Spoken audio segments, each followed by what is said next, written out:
Also new tonight, the CDC's new Vaccine Advisory Committee meeting for the first time. The group plans to start looking into vaccines that have been approved for decades now.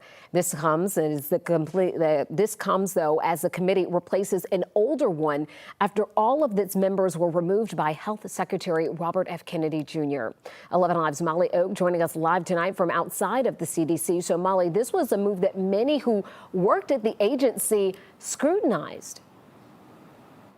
Yeah, Jennifer, folks were out here protesting earlier. That wrapped up about 30 minutes ago. But while they were here, they shared their concerns with me about that new committee and its view on vaccines. I want you to take a look at your screen. We are taking you inside the meeting that happened earlier today. Now, this is the first time that committee met after the health secretary appointed new members earlier this month. Today, the Advisory Committee on Immunization Practices committee chair announced two work groups, one which would reevaluate vaccines that haven't been evaluated in more than 7 years, like hepatitis B, and the other group will look into recommended childhood vaccines. Now today, dozens of people protested outside the CDC, sharing their concerns about the legitimacy of the people on the committee and the choices they're making.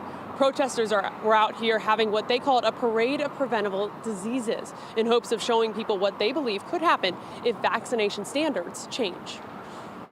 I'm really concerned. There is, a lot of viewpoints on this panel that I think a lot of us at CDC or former CDC employees don't agree with. And there's also we are already monitoring these vaccines. We study them. It's not like a vaccine is approved and it just goes out and we never think about it again. These vaccines are always monitored for safety. I want you to keep looking at your screen. The Director of Communications for Health and Human Services sent me a statement today in response to today's protests, saying in part, these protests are nothing more than a dog and pony show with a lack of serious credibility, evidenced by their Halloween costumes. The new members will ensure that evidence-based medicine, the gold standard of science and common sense, is used for all vaccine policy decisions. Now, important to remember that the CDC director does have to okay any recommendations before they become official policy. That committee is expected to meet again tomorrow right here in Atlanta. Reporting live, Molly Oak, 11 Live News. All right, Molly, thank you so much. And right now, the CDC does not have a full-time director.